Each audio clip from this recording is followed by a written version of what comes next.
What's up, gang?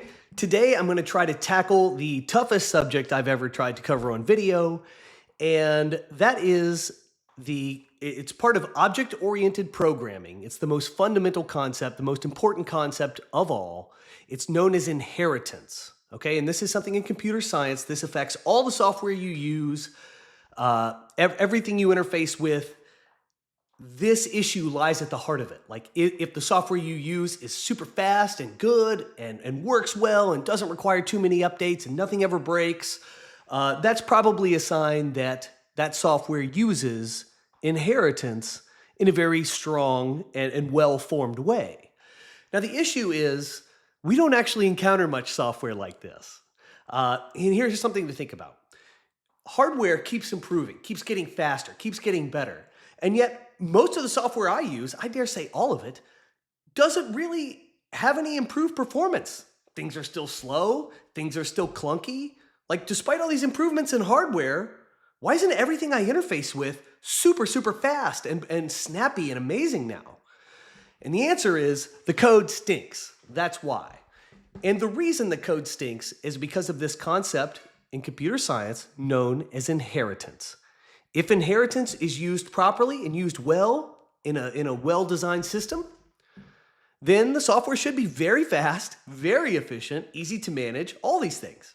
Easier maintenance, fewer problems, especially over time. I mean, you should see significant refinements over time and ease of use, things like that. But we don't see that. And we don't see that because inheritance is not well understood. And even among those who kind of understand the concept and how we need to use it, it's still a significant challenge to put it into software in a way that really captures all the efficiencies that are possible, okay? And I realize this is like a deep in the weeds topic to some extent, okay? I acknowledge that up front, and it's not for everybody, and that's okay. But the time has come when we must discuss this, and the reason we must is because of recent events with WordPress kind of bringing to light all the problems with the ecosystem. And I can't help but come back to one major point, and that is that WordPress is not object-oriented software. It is not fully architected in this way. Over the years, we've tried to shoehorn elements into WordPress that do use inheritance to achieve some things, and some parts of WordPress do this and do it well. But you know, it's an issue of like a couple of good things among a sea of bad things. You can't overcome the bad things. And moreover, beyond that, for the concept of inheritance to really shine, an entire system must be architected this way. The entire thing. You can't just have parts of it. You can't pick and choose. Just because some of these battles seem too difficult, or rewriting some of these things seems like too much effort or not possible. Those are not good answers. Those are excuses. And so I want to take you through the concept of inheritance so you understand at least what it is. And I'm going to show you some examples of how this could be conveyed and is currently being conveyed to great effect. All right, so strap in. We're going to try to tackle this very difficult topic, but it's very fascinating, and I'm going to try to keep your attention by showing you things that are exciting, okay? So let's dive in. So what is this concept of inheritance? What is object-oriented programming? Well, let's start with a basic example that I hope we can all sort of get our minds around, and that is the concept of an atom, okay? We're going to use nature to teach this because nature already has this model in place. Like, this is how our universe works. Okay, so that seems like a pretty good model for a sustainable system to me. So I'm going to defer to nature here, and we're going to use the atom as our instructor at the first part of this little video series. So here we're looking at a basic atom structure. An atom has a nucleus and then some electrons going around the outside of the nucleus. Within the nucleus are two elements, protons and neutrons. And like I said, electrons orbit around this nucleus.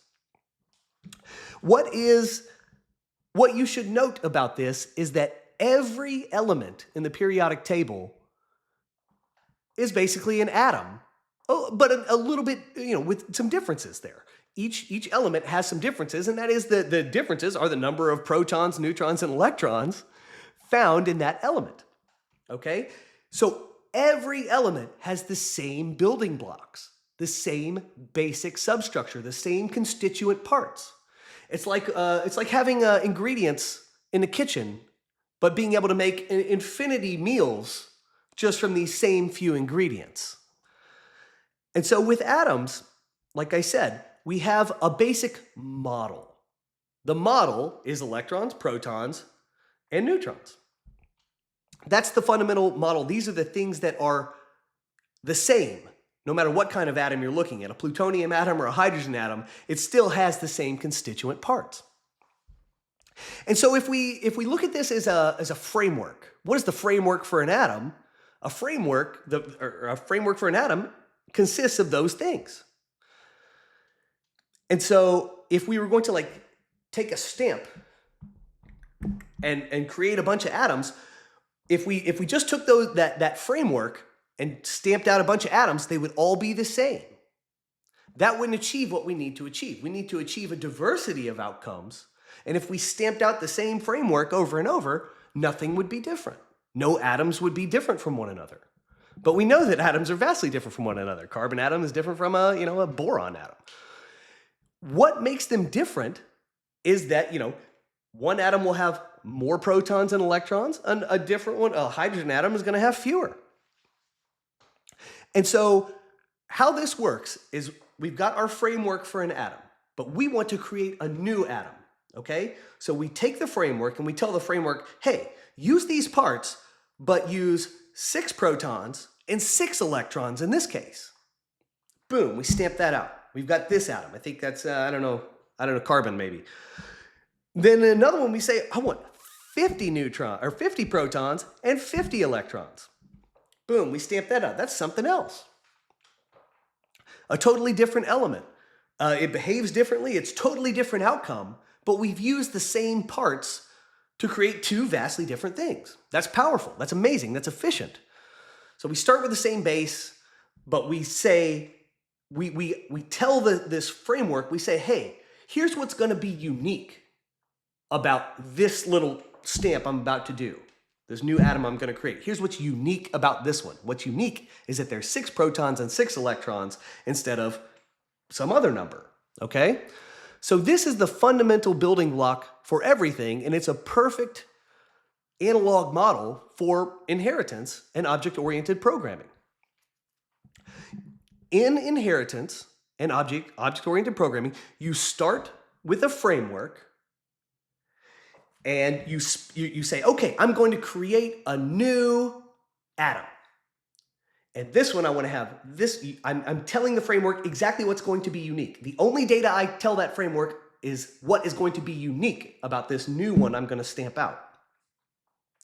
We can apply this analogy to something that's maybe more familiar or comfortable. It's to humans. Every human has the same internal organs. We have, blood vessels. We have skin.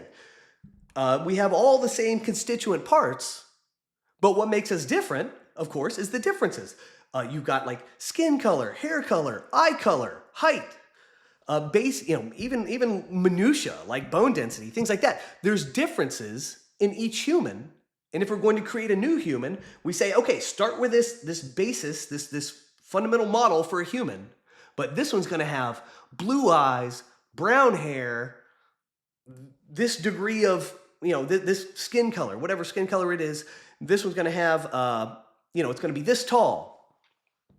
You see what I'm saying? It's the differences that we want to feed into this framework model, and it's going to spit out a unique item based on those parts, but that is identifiably unique because of the differences that it has. This is what inheritance is. It's identifying all the things, all the parts of a thing that are the same, and also acknowledging the parts that are going to be different, that if we make these little characteristics different, then we're going to get wildly different outcomes. That could be super useful. Indeed, this type of model can be used to achieve anything. Anything you can imagine, you can create using this type of model. Start with the similarities. Tell this, this fundamental model, which contains all the similarities, say, hey, give it these traits that are going to make it different. It's super efficient. That's the most efficient way you can create a unique thing, is to only say what is unique about it. I don't have to say, hey, this thing's going to have, blood vessels and, all these organs are going to be situated like this. We already know the fundamental model says these things are all going to be, arranged in a particular way. And all we are feeding into the system is the differences. And that is the key efficiency gain of inheritance, of object-oriented programming. That is the magic, okay? The magic is that you have a framework that identifies all the similarities, and the only information you have to feed in is the uniqueness, okay?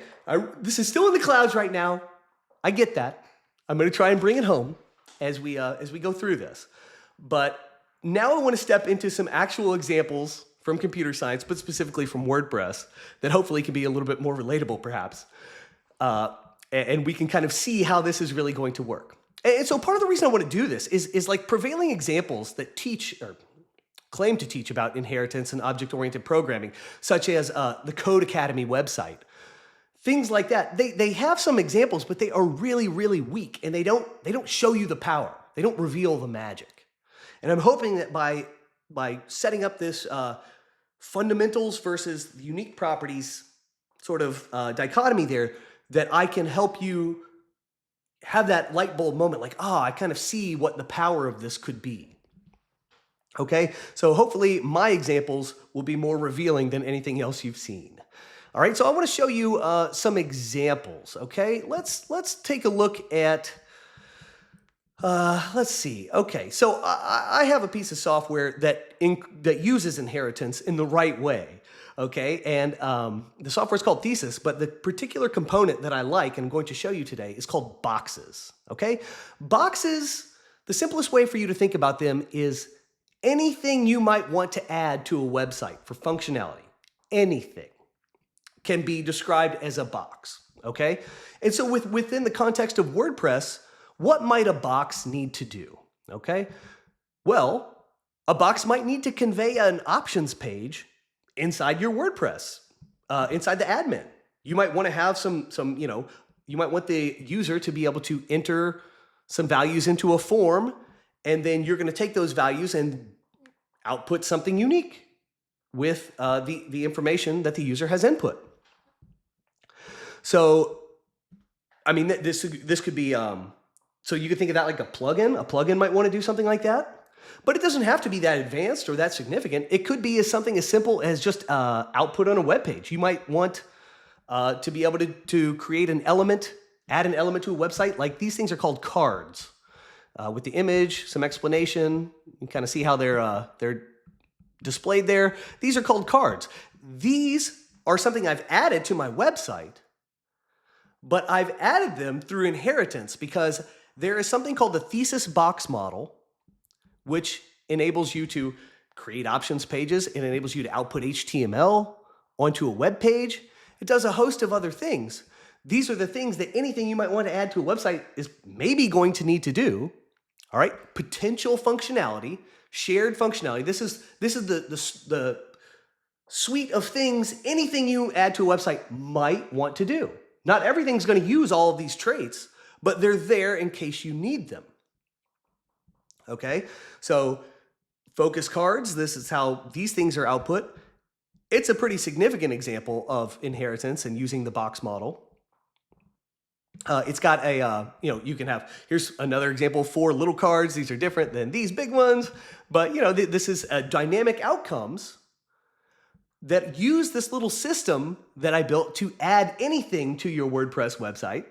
Okay, but this expression, this unique expression of adding this thing to the website gives you card functionality.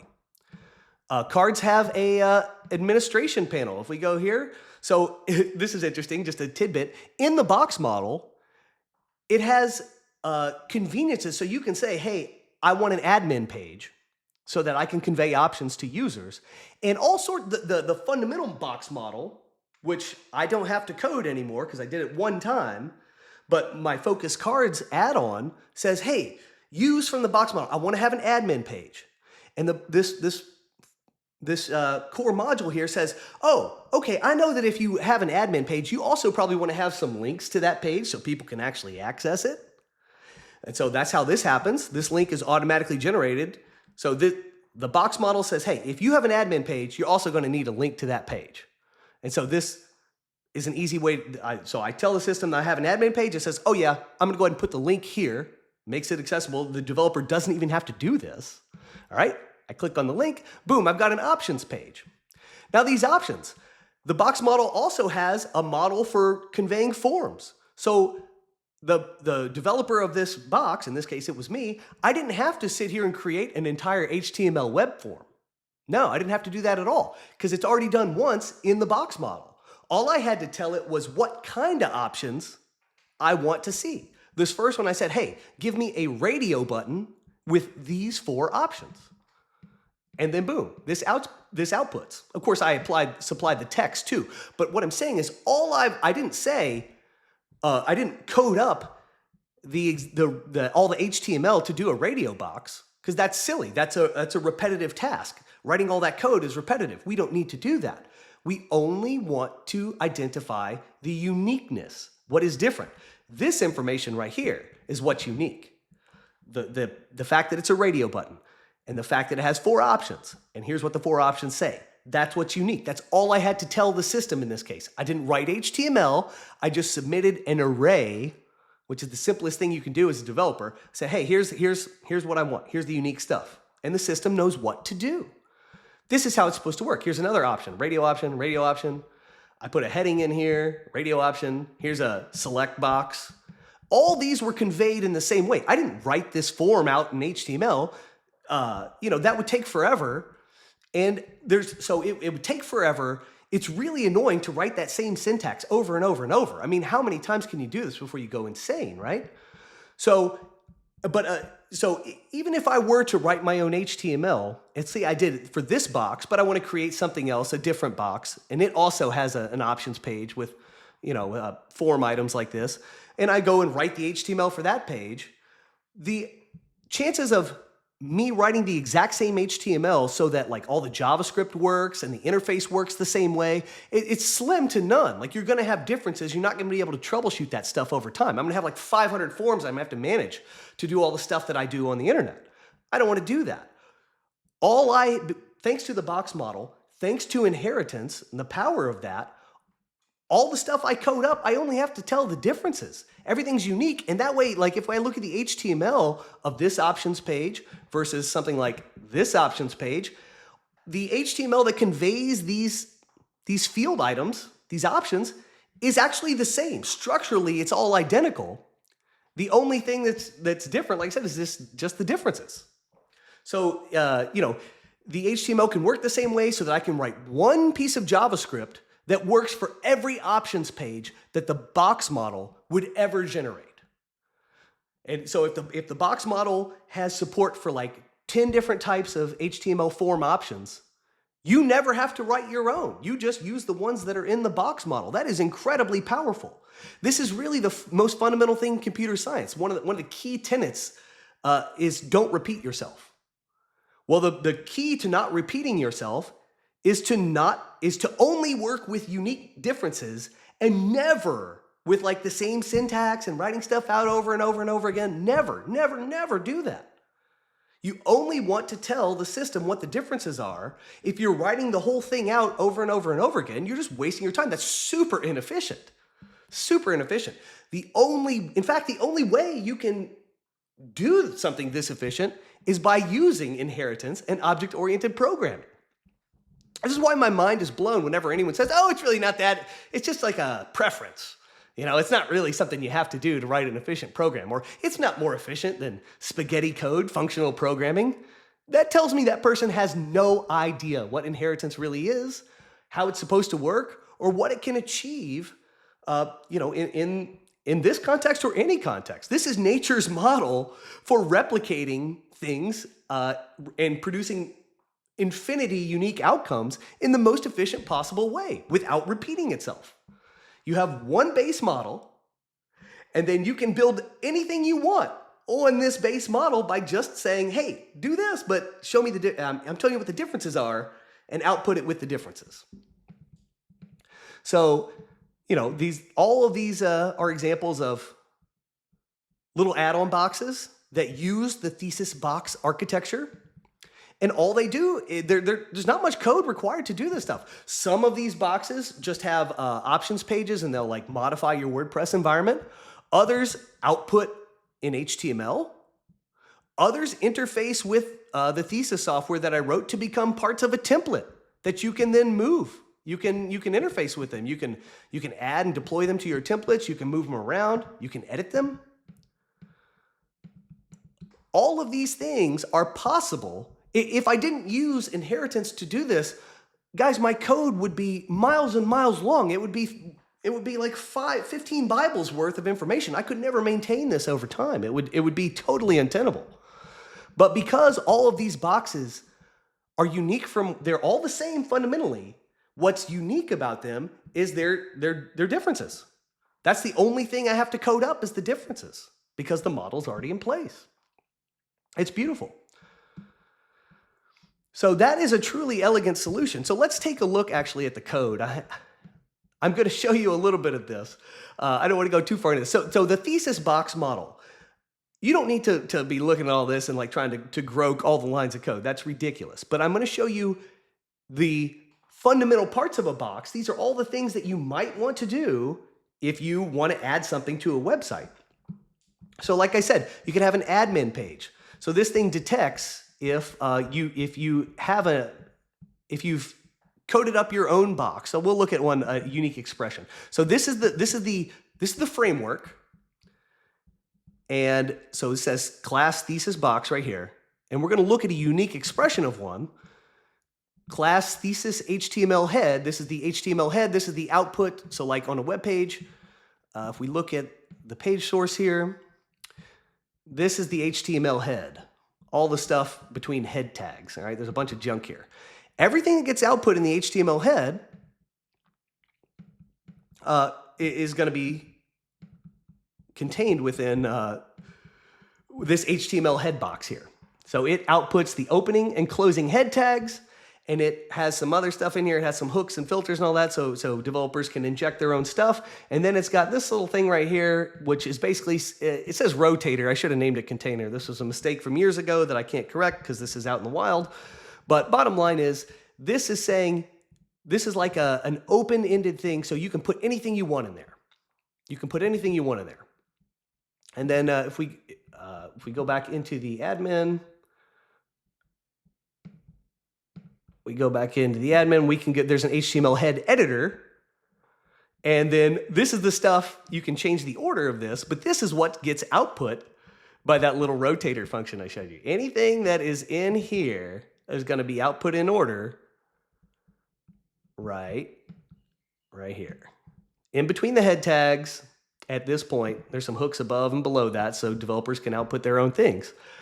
But that is one example of a unique expression of a box. There's another one, the title tag. So that appears in the HTML source. It's a very simple one. This is super simple. Let's see where the title is.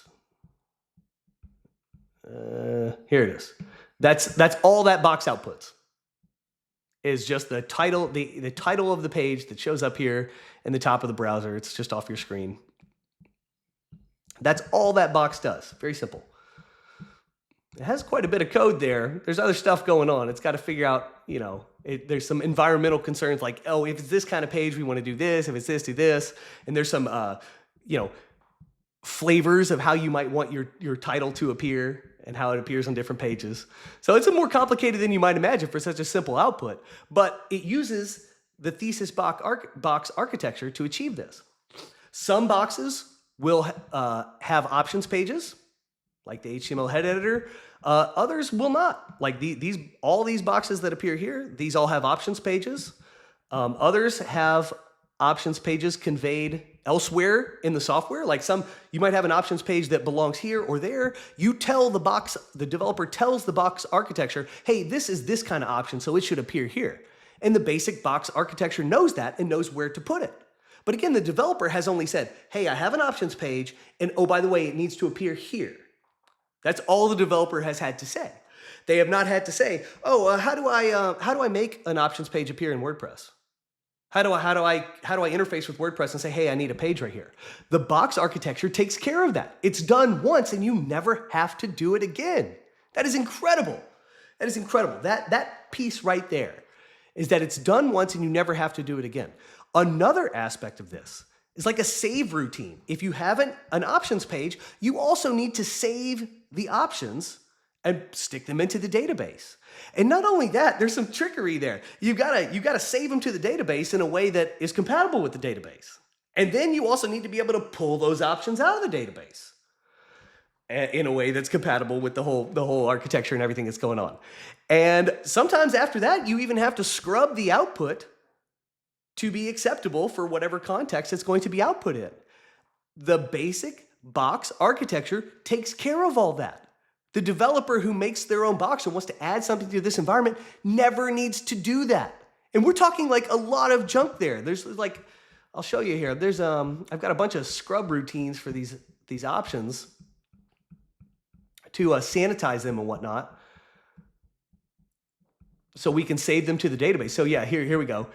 We got set options. So when a admin page is saved with the options, these options all get fed through this big routine to make sure they're all saved the right way and only the minimum amount of data is ever saved.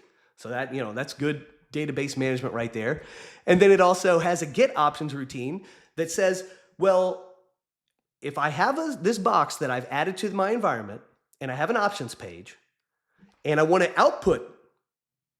do something with those options, I need to get those options out of the database and see what they are so I can do something with them.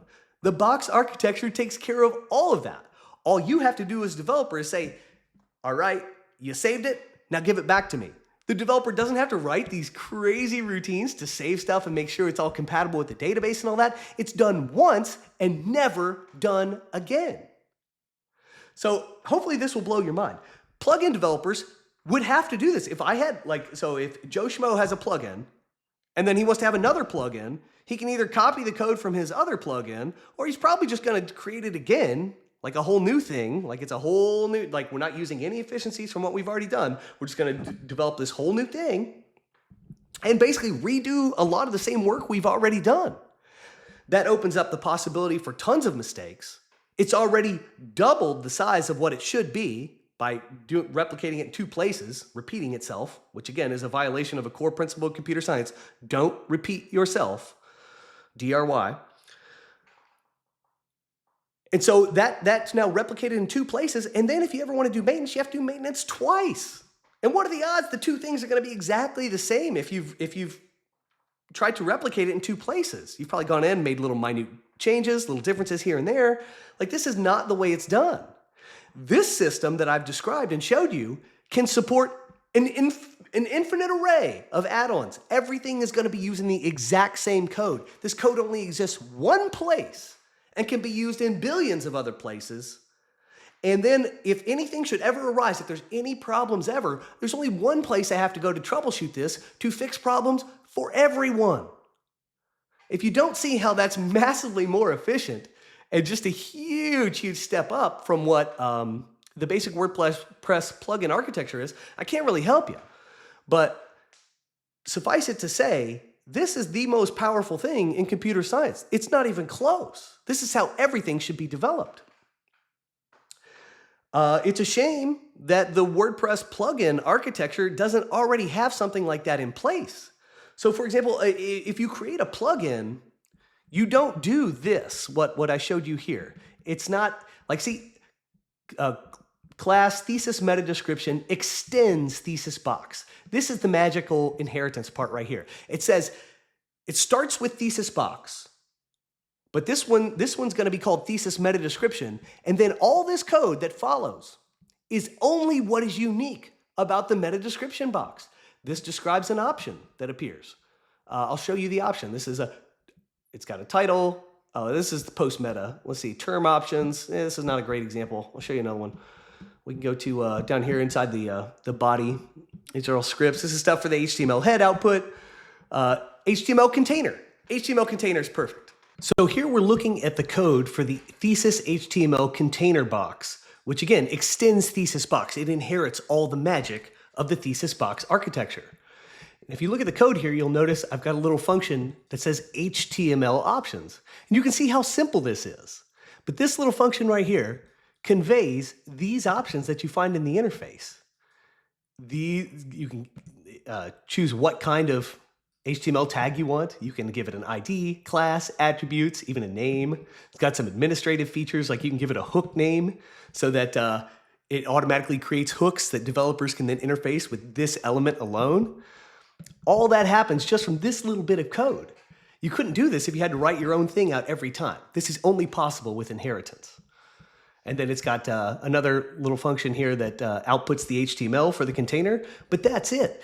That little bit of code is all that's necessary to create this dynamic element that can be used over and over again and nested and that kind of thing to create an HTML template.